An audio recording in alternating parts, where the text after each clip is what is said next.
Salam alaikum wa rahmatullah wa barakatuh. Bienvenue dans ce nouvel épisode de notre podcast Nour El Kalima, un podcast présenté par l'Association des étudiants musulmans de l'Université de Montréal. Je m'appelle Yasmine et je suis la vice-présidente aux affaires professionnelles. Dans ce nouvel épisode de cette série, on discute de santé mentale dans le monde professionnel avec Dr Bemira.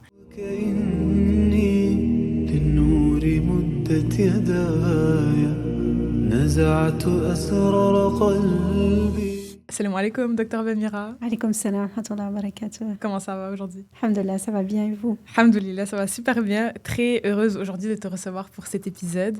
On va parler d'un sujet très intéressant dans le monde professionnel, donc le sujet de la santé mentale. Je t'ai invitée pour ce thème-là parce que tu es psychiatre, tu exerces en tant que psychiatre. Donc, pour permettre à nos auditeurs de te découvrir, connaître ton parcours, est-ce que tu veux commencer par nous expliquer ton origine, ton enfance, tes études, ton parcours, etc.? Alors, moi, je suis née au Maroc, donc je suis originaire du Maroc et j'ai grandi au Maroc et j'ai fait mes études de médecine au Maroc aussi. Et je suis arrivée au Québec en 2006, donc après avoir complété mes études de médecine. Mon frère était déjà installé ici, donc l'objectif, c'était de poursuivre mes études. Et donc, j'ai fait ma spécialisation en psychiatrie à l'Université de Montréal. Et donc, c'est ça. J'ai gradué en 2014 et depuis, je travaille comme psychiatre. Parfait. Donc, quand tu es venue, est-ce que tu étais déjà reconnue comme médecin au Québec et tu t'es juste spécialisée en psychiatrie? Alors non, en fait, comme maintenant, les études de médecine, le doctorat n'est pas reconnu, donc il faut passer des examens d'équivalence. Ouais. Donc, ça m'a pris à peu près 2 ans. Donc, j'ai commencé en fait en 2008 à l'université. Donc, 2 ans parce qu'il y a 3 examens, il y a 6 mois entre chaque examen. Donc, ça prend à peu près 1 an et demi. Mais bon, c'est ça. Je ne regrette pas aujourd'hui. Donc, tu es psychiatre depuis 2014. 2014, parfait. Donc, ça fait déjà une dizaine d'années. Puis, c'est quoi qui t'a intéressé juste dans le domaine de la médecine en général, puis la spécialisation en psychiatrie, pardon? Oui, alors en médecine, je dirais que je ne l'ai pas choisi initialement. Alors, j'étais très indécise et mes parents m'avaient inscrit, la culture arabe m'avait inscrit en médecine dentaire initialement. Okay. Et moi, honnêtement, je ne savais pas du tout qu'est-ce que je voulais faire. Donc, après avoir fini mon bac, équivalent du fin de cégep, et donc, j'ai fait ma première année de médecine dentaire et je n'ai pas du tout aimé ça. Je ne me voyais pas... avec tout mon respect pour les dentistes, ce n'était pas quelque chose qui me convenait. Donc là, j'ai switché en médecine et donc j'ai continué à faire mes études de médecine. Et pour la psychiatrie particulièrement, c'est toujours quelque chose qui m'a attirée d'abord dans les stages. Être en relation avec, je trouve que c'était différent de la médecine. Donc c'est ça, c'est quelque chose que je voulais faire. Ouais. Et est-ce que c'était tes attentes étaient comme la réalité? Quand tu as commencé ton parcours en psychiatrie, tu t'es dit ça va être comme ça, mais finalement, genre, tu t'es rendu compte que c'était tout à fait un autre monde, un autre domaine? C'est sûr que je ne regrette pas et je remercie Allah subhanahu wa ta'ala de m'avoir mis sur cette voie-là parce que c'est quelque chose que j'aime faire. Mais c'est sûr que l'idée qu'on en a avant, pendant et après, elle change, elle évolue. Mais c'est ça, je ne regrette pas. Puis tes premières expériences dans le mode professionnel, ton premier hôpital, ta première clinique, comment ça s'est passé? C'est sûr que pendant le cursus de la résidence en psychiatrie, on a des stages.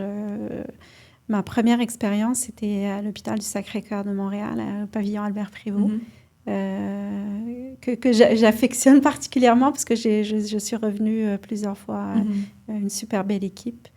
Puis plus par la suite, quand j'ai gradué, donc j'ai commencé la première fois, j'ai travaillé quelques années à l'hôpital Fleury. C'est ça. Ouais. C'est ça pour mon Puis, expérience. aujourd'hui, maintenant, tu exerces encore dans les hôpitaux ou...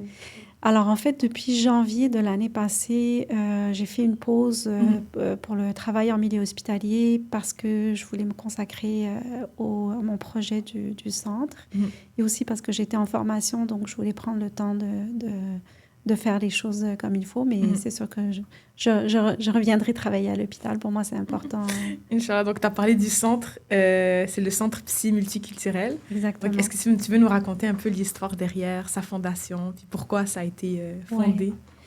Alors, en fait, au fur et à mesure que j'ai commencé à travailler, c'est sûr que pour moi, c'est important de servir la communauté, les communautés multiculturelles en général, et la communauté arabe, musulmane en particulier. Et en fait, ce que je constatais, c'est que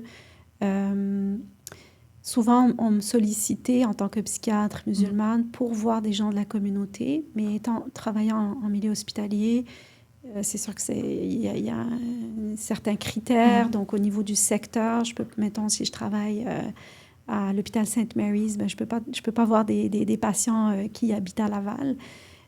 Donc, c'est comme ça que j'ai commencé à donner des consultations en clinique non affiliée. Et ben, c'est ça, je constatais au fur et à mesure que ben, cette clientèle-là, elle n'avait pas forcément besoin de psychiatre. Okay. C'était souvent des besoins psychologiques, des besoins en service social. Et donc, c'est un peu comme ça que l'idée a germé d'avoir une clinique multidisciplinaire, donc des professionnels de santé mentale regroupés au sein d'un même centre. Parce que quand je travaillais toute seule, je m'étais à rechercher des professionnels de la communauté. Donc, c'est comme ça que l'idée m'est venue et c'est ça. Et puis,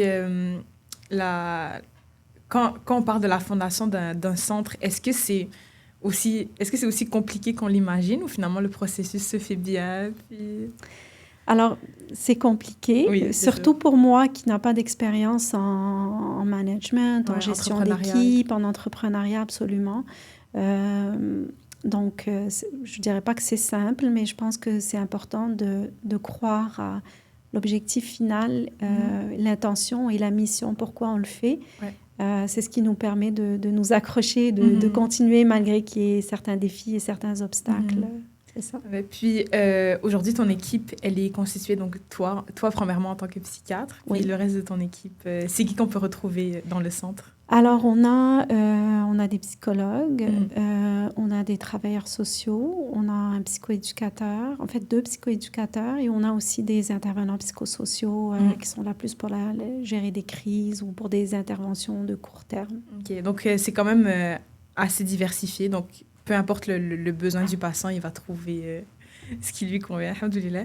Puis, donc, tu as parlé un peu de ton expérience dans le milieu hospitalier versus dans le centre. Aujourd'hui, est-ce que tu exerces 100% dans le centre ou tu fais un peu des deux, l'hôpital et le centre? Alors, pour l'instant, je suis encore au centre à 100%, mais l'objectif, c'est au courant de cette année de retourner travailler en milieu hospitalier. Je pense qu'on a ce devoir-là aussi de servir la population en général. Et aussi parce que, bon, à l'hôpital, il y a une clientèle qu'on va peut-être pas voir en clinique, donc peut-être des maladies plus lourdes et tout. Et je pense que c'est important aussi pour de garder la main. Donc, c'est mon objectif, mais pour l'instant, je suis encore juste au centre. Au centre. Puis, cette année aussi, tu as eu ton diplôme en psychologie islamique du Cambridge Muslim College. Est-ce que tu peux nous parler un peu de comment ça s'est passé, puis pourquoi est-ce que tu as pris la décision de faire encore des études? Oui.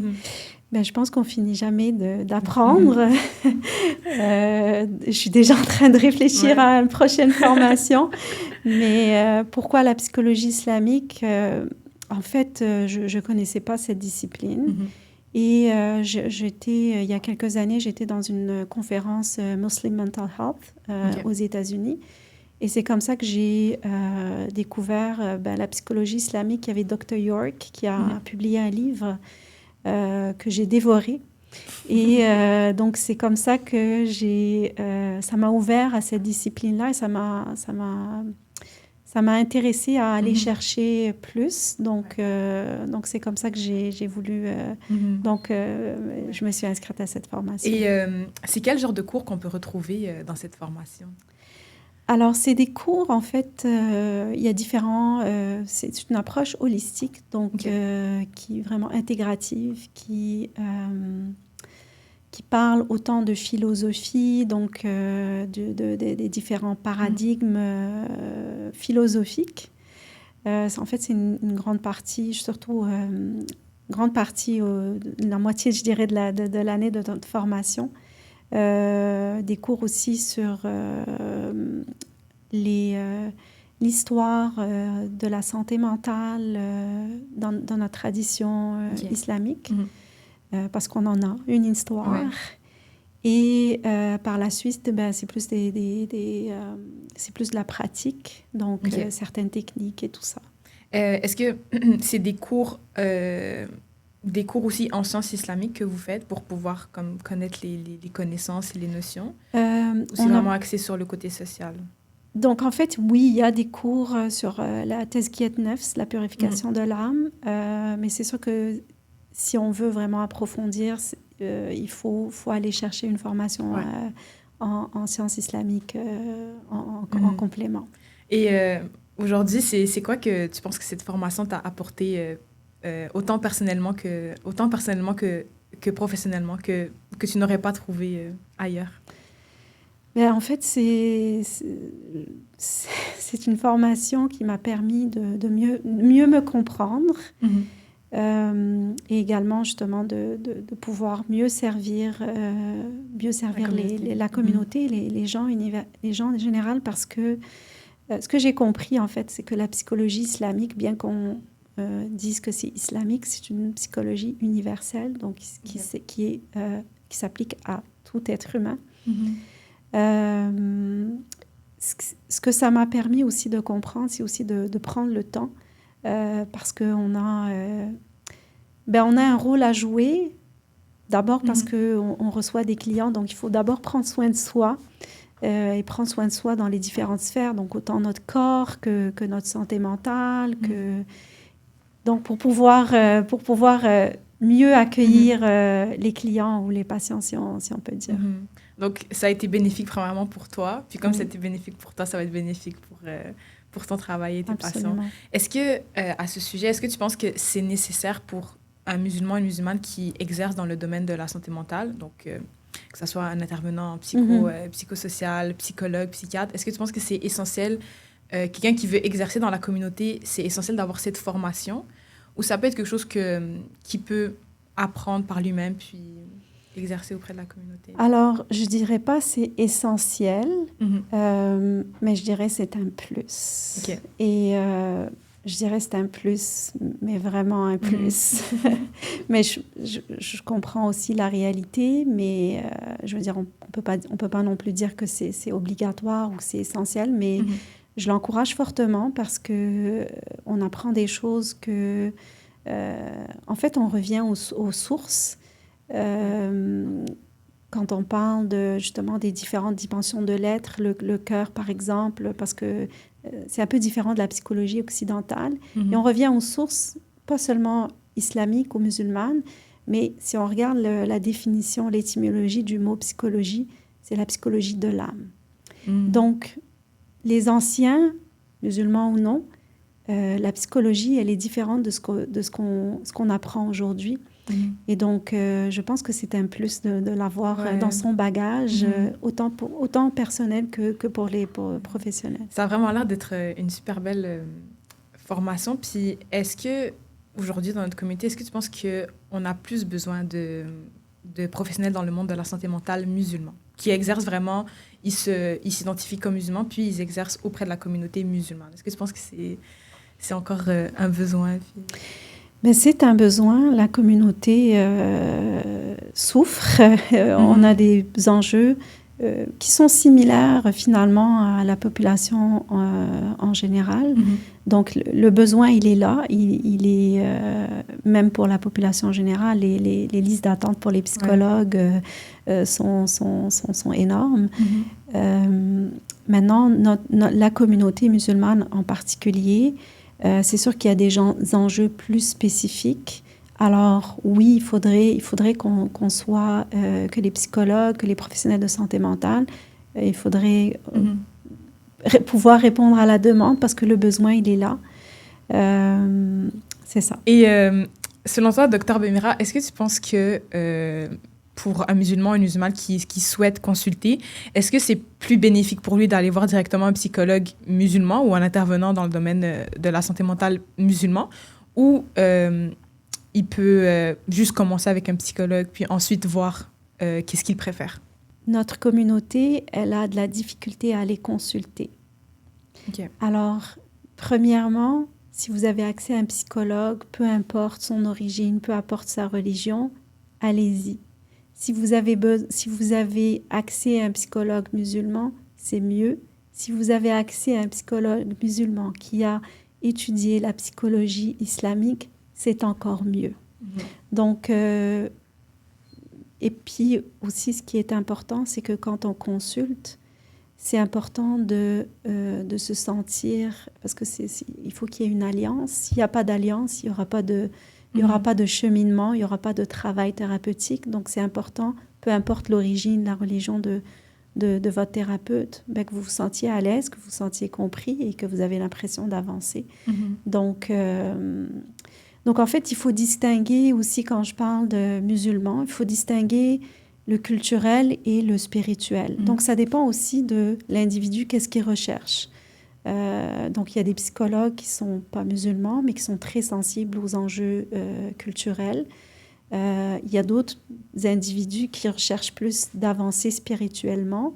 Et donc, à ce moment-là, peut-être ça serait mieux d'avoir un professionnel qui a cette expertise. Donc, c'est vraiment de se poser la question, savoir qu'est-ce que je recherche envers mon psychologue, puis qu'est-ce que le psychologue recherche envers ses patients. Tout à fait. Quand on parle de santé mentale, on a souvent tendance à parler de santé mentale dans la vie personnelle. Donc, peut-être nos relations, notre vie à la maison, notre vie avec notre entourage. Mais du côté de la vie, de la santé mentale dans la vie professionnelle, donc professionnelle, académique, je pense que c'est quand même un sujet qui est intéressant. Puis c'est un peu le thème de l'épisode d'aujourd'hui. Je veux vraiment qu'on parle de la santé mentale dans le monde professionnel et académique. Donc, est-ce que, selon toi, comment faire pour garder un bon équilibre entre santé mentale et notre vie professionnelle et notre foi? Alors, en fait, dans notre vie, je pense qu'il faut avoir un équilibre dans tout. Donc, on a différents rôles. On peut être étudiant ou professionnel. On peut être maman, papa, conjoint, ami. Donc, il faut qu'il y ait et serviteur, on va dire, d'Allah subhanahu wa ta'ala. Donc, je pense que c'est important que chaque rôle, on puisse lui donner son temps. Okay. Et si on voit que on est plus investi dans une chose au détriment d'une autre, alors ça peut poser problème. Et en fait, c'est ça, il faut qu'il y ait un équilibre entre les différents rôles. Et je pense que la personne, elle le sait. Et puis on vit dans un monde capitaliste aussi. On veut étudier, on veut performer. Au travail, c'est la même chose. Et ça donne lieu à certaines souffrances. Donc, quand on mise 100%, en fait, notre panier, il y a plusieurs œufs. Si on se focus juste sur un œuf, les autres souffrent. Et en fait, on le voit, on le sait. Et parfois, on est pris là-dedans parce qu'on a investi 100% sur les études. Et puis, des fois, ça peut super bien aller. Mais des fois, il y a des obstacles. C'est pas toujours... donc, c'est ça. Ça rejoint un peu ma prochaine question, mais c'est à quel moment qu'on peut se dire que notre travail prend peut-être un peu trop de place dans notre vie, puis, et aussi dans notre pratique, dans notre foi. Les signes un peu... les signes avant-coureurs qu'on se dit, OK, je pense que maintenant... ça commence à aller un peu trop loin. Ben, ça peut venir de l'autre, ça peut venir d'une personne qui vous côtoie, votre conjoint ou peu importe là. Ça peut venir de l'autre, mais ça peut venir aussi de la personne peut se sentir épuisée, irritable, donc facilement, donc la moindre chose, ça lui fait réagir d'une façon un peu exagérée. La fatigue, les problèmes de sommeil. Donc, ça, c'est tous des symptômes d'épuisement. Oui. Puis, pour un musulman ou une musulmane qui sent que son emploi commence à prendre un peu trop de place dans son quotidien, c'est quel conseil que tu lui donnerais pour prendre du recul puis se recentrer? Je pense que tu as nommé un mot, c'est prendre du recul. Oui. Ça, c'est vraiment important parce que des fois, on est dans le rythme. Et quand on ne prend pas le temps de prendre du recul, ben c'est là qu'on est submergé et on suit le rythme jusqu'à oublier notre rythme à nous. Chacun a un rythme. Oui. Et je pense que ce qui est important aussi quand on prend du recul, c'est de renouveler son intention. Donc, que ça soit aux études ou sur le plan professionnel, pourquoi je le fais? Et une fois que ça, c'est clair, ça aide. Ouais. Ça aide aussi à avancer, ça aide aussi à mettre les priorités à la bonne place. Donc, ça serait le conseil, c'est vraiment prendre du recul, s'isoler et réfléchir et renouveler son attention et se demander pourquoi est-ce qu'on fait ce qu'on fait. Exactement. Et justement, ça serait quand qu'on devrait se dire, OK, je pense que je devrais aller consulter. Je devrais aller voir un professionnel pour en parler, puis en discuter. Je dirais toujours. Ouais. En fait, je pense qu'on a, en général, pour cheminer, peut-être plus maintenant dans le monde où on vit, on n'a pas le temps, donc, quand on commence à se poser des questions, puis qu'on voit qu'on n'arrive pas à répondre à ces questions, qu'on n'arrive pas à cheminer, qu'on est bloqué dans quelque chose, donc ça serait, là si je parle du plan professionnel spécifiquement, ben ça serait peut-être une bonne idée de consulter, même si c'est 1 ou 2 séances, puis que le professionnel vous dit, ben vous n'en avez pas besoin, ou je pense que vous êtes bien outillé. Mais je pense que ça ne fait pas de mal. Mais moi, je pense souvent que, par exemple, les consultations chez le psychologue, c'est comme une consultation annuelle chez un médecin, même si forcément, tu n'as pas forcément de maladie. Tu vas chez le médecin pour faire un check-up, voir si tout va bien. Est-ce que le psychologue ou le psychiatre, c'est aussi un peu la même chose? Même si on n'a pas vraiment de problème sur l'instant T, on peut quand même y aller pour voir un peu si tout va bien et tout. Je pourrais pas dire ça. Bon, c'est sûr qu'il faut différencier entre le psychiatre et le psychologue. Oui, donc, le psychiatre, c'est vraiment quand il y a des enjeux de maladie mentale. Oui. Le psychiatre peut faire aussi de la psychothérapie. Donc, si c'est plus pour le volet psychothérapie, alors ça ressemble plus au psychologue. Je dirais pas systématiquement une fois par année, parce que en fait le processus thérapeutique aussi ça prend du temps. Oui. Donc normalement ça devrait minimum, ça dépend de l'approche là, mais ça serait pas en 1 ou 2 ou 3 séances que les choses vont se régler. Et je dirais quand vous êtes en processus de vous questionnez et que vous êtes bloqué, à ce moment-là, ça serait peut-être une bonne... Merci beaucoup, Dr. Bemira, pour tous ces conseils. Maintenant, on va passer à la séquence du podcast. Je vais te dire des phrases populaires qu'on peut entendre. Donc, soit dans la communauté, sur les réseaux sociaux, dans notre entourage. Des phrases qu'on entend, puis ça peut souvent être des mythes ou des réalités. Puis le but ici, c'est vraiment de déconstruire ces idées-là. Donc, toi, en tant que psychiatre, quand tu entends ces phrases-là, c'est quoi que ça vient te chercher? Est-ce que ça te titille ou pas? Donc, la première, au travail, c'est normal d'être fatigué et stressé tout le temps. C'est la routine. C'est sûr que je ne suis pas d'accord avec ça. Donc, je pense que c'est un signe avant-coureur qu'il y a quelque chose qui cloche et qu'il va falloir demander de l'aide ou voir avec son manager pourquoi est-ce que... Je me sens comme ça. Donc, c'est pas normal. Non, c'est absolument pas normal. Une autre phrase, c'est un psychologue musulman. Je savais pas que ça existait. Est-ce que ça existe vraiment? Ben, les psychologues peuvent être musulmans, comme peuvent être chrétiens, comme peuvent être juifs, comme peuvent être... Donc oui, ça existe et c'est pas contraire à la foi. Puis bon, comme il y a aussi la psychologie islamique, parce que je pense que ça, c'est aussi... il y a des psychologues qui ont étudié la psychologie islamique. Il y en a de plus en plus. C'est une nouvelle discipline. Mais il y en a et... donc, c'est ça. Ça existe. Et ils sont là pour la communauté. Exact. Troisième phrase. Un musulman avec une bonne foi n'a pas besoin de psychologue. Il a juste besoin de prier plus. Donc ça, c'est une phrase quand même... Oui, c'est un peu triste parce qu'on entend beaucoup ça et c'est très ancré dans notre culture. Et ce qui est vraiment frappant, c'est que si on regarde notre histoire en tant que musulmans, la santé mentale était prise en charge et de façon... en fait, même il y a certains hôpitaux occidentaux au départ, notamment en Espagne, qui ont pris modèle sur des hôpitaux, on appelle ça les maristans, donc du temps du prophète et du temps des califes et tout.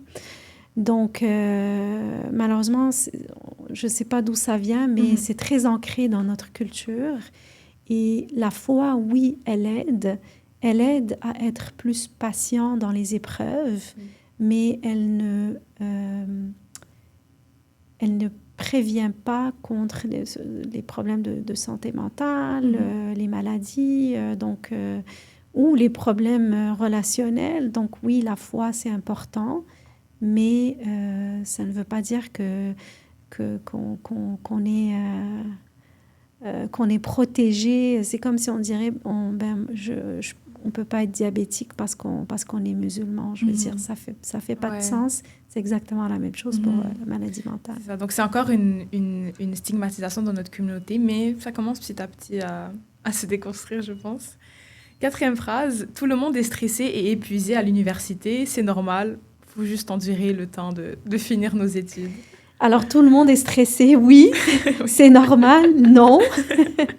Et je pense que c'est pour ça aussi que c'est important de parler de santé mentale pour que les étudiants soient plus vigilants. Parce qu'on veut qu'ils soient épanouis et on veut qu'ils aboutissent à leurs études en étant épanouis. On a parlé de ça dans le monde professionnel, de justement prendre du recul, se recentrer, savoir pourquoi est-ce qu'on fait ce qu'on fait aujourd'hui. Mais ça compte aussi dans les études, se recentrer. Puis absolument. Absolument, se recentrer et avoir un objectif et renouveler son intention, ça aide. C'est pas un miracle, mais ça aide à avancer. Cinquième phrase. On commence à en parler un peu plus dans la communauté, mais ça reste délicat d'aller voir un psychologue pour certains. Oui. C'est quelque chose qu'on observe encore beaucoup.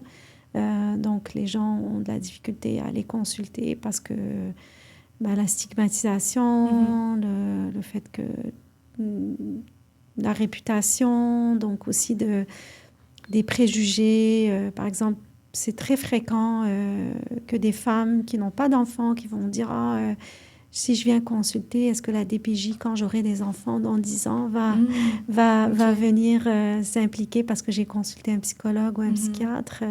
Donc, il y a beaucoup de préjugés. Et je dirais qu'au contraire, prendre soin de sa santé et aller chercher de l'aide, c'est un facteur protecteur. Oui. Donc, ça montre qu'on veut prendre soin de soi. Exactement. Sixième et dernière phrase. En tant que communauté, la santé mentale de chacun et de chacune est une responsabilité communautaire et un devoir en tant que musulman. Oui, parce que, il y a Maqasid al-Sharia, qui est les objectifs de la Sharia, ça s'applique. Un des volets, c'est la raison. Et la raison, c'est large. Si on veut préserver la raison, ça englobe les enjeux de santé mentale. Donc, je pense qu'on a un devoir en tant que communauté de s'éduquer par rapport à ça et aux professionnels d'éduquer aussi et de donner des ressources. Exactement. Ça fait un lien avec le prochain segment du podcast. Donc, c'est un lien plus profond avec l'islam. Le but ici de ce podcast, c'est vraiment de montrer que notre métier et notre foi ne sont pas deux choses différentes. C'est deux choses qui nous accompagnent au quotidien. Donc, notre foi nous aide à grandir professionnellement et notre métier nous aide à grandir spirituellement. Donc, je vais te poser des petites questions pour que tu nous permettes de comprendre, toi, personnellement, comment est-ce que ta foi t'accompagne dans ton travail. Donc, premièrement, comment tu dirais que ton expérience personnelle et ton expérience... en fait, comment est-ce que ta foi t'aide dans ton approche en tant que psychiatre avec tes patients? Oui, ben, en fait, ma foi m'aide dans le sens que ce que je vois chez l'autre, c'est un être humain qu'Allah subhanahu wa ta'ala a créé avec des forces et des faiblesses. Donc, ça m'appartient en tant que personne et je pense que ça vient de ma foi. Et aussi, est-ce que tu as un verset ou une invocation qui t'aide dans ton travail, qui te guide à tous les jours? Oui, c'est difficile de choisir un verset du Coran. En fait, moi, le verset qui me parle, c'est l'avant-dernier verset de Surat Al-Kahf, de la caverne. Je peux le dire en français, ça. Comme tu veux, oui, français ou en arabe. Si la mer était une encre pour écrire les paroles de mon Seigneur, certes, la mer s'épuiserait avant que ne soient épuisées les paroles de mon Seigneur. Donc, je trouve que c'est très beau. Tous les versets de Coran sont beaux, mais celui-là me touche particulièrement parce que ça montre la puissance infinie d'Allah subhanahu wa ta'ala, mais de sa beauté aussi. Donc, c'est ça. Ça, c'est le verset qui me touche.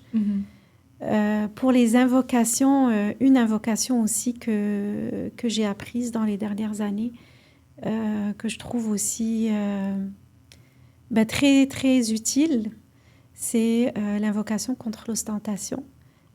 Parce que nous restons des êtres humains qui ne savons rien et que si on a une connaissance, c'est Allah subhanahu wa ta'ala qui nous l'a donnée. Donc, je vais la dire en français aussi. Donc, je recherche refuge auprès de toi contre le fait d'associer quoi que ce soit à toi en pleine connaissance et je cherche ton pardon pour ce que j'ignore. C'est vraiment beau. Donc, c'est ce verset et cette invocation principalement qui te guide. C'est vraiment beau. Puis, on a parlé du fait de prendre du recul et de savoir pourquoi ce qu'on fait aujourd'hui. Et toi, Dr Bemira, personnellement, d'un point de vue spirituel, pourquoi est-ce que tu fais ce que tu fais aujourd'hui? Alors, je fais ça parce que ça me fait du bien. Donc, j'aime être au service des autres. Ça me comble. Et je pense que chaque personne, chaque individu a une mission qu'Allah subhanahu wa ta'ala lui a donnée. Ça peut être une petite, ça peut être une grande, ça peut être une moyenne. Chaque chose est importante. Et quand on est connecté à cette mission-là, ça procure un énorme plaisir. Donc, c'est ça. Donc, c'était vraiment un échange très bénéfique. Je pense que ça va être très bénéfique pour ceux qui nous ont écoutés. Merci beaucoup de nous avoir donné tous ces conseils et d'avoir partagé ton expérience personnelle. Avec plaisir. C'est quoi qu'on pourrait te souhaiter pour la suite? Donc, ce que tu veux entreprendre? Ce que je souhaite, c'est surtout pour le centre, donc qu'on ait plus de professionnels avec une expertise, avec une bonne expertise, donc en particulier les psychologues, parce que le besoin est plus en psychothérapie. Et encore une fois, pour le centre, donc ce qu'on voudrait, c'est pouvoir offrir des services à prix modique aux personnes qui n'ont pas les moyens. Donc, ce que je souhaiterais, c'est que, mettons, dans quelques années, on puisse pouvoir grandir et on va mettre en description tous les contacts pour te contacter, que ce soit dans le centre ou personnellement. Et pour conclure, je t'ai posé beaucoup de questions aujourd'hui, mais je voulais savoir si toi, tu avais une question que tu aimerais nous poser à nous, la communauté qui nous écoute, une question ouverte sur laquelle on peut réfléchir, puis grandir aussi. La question ouverte, ça revient à l'intention. En fait, c'est posez-vous la question, est-ce que ce que vous êtes en train de faire en ce moment, est-ce que ça vous comble? Est-ce que c'est en accord avec vos valeurs? Donc, prenez le temps de vous poser cette question-là, de prendre du recul pour pouvoir mieux avancer. Ouais, super. Donc, on invite tout le monde à répondre à la question dans sa tête. Donc, on retient cet épisode, prendre du recul. Voilà. Ça va être le mot, le mot emblématique. Merci beaucoup, Dr. Bemira Barakallahu Fik, pour cet épisode. Merci d'avoir pris le temps de venir. Puis, ça m'a fait vraiment plaisir. Merci. Salam alaikum. Alaikum salam wa rahmatullahi wa barakatuh.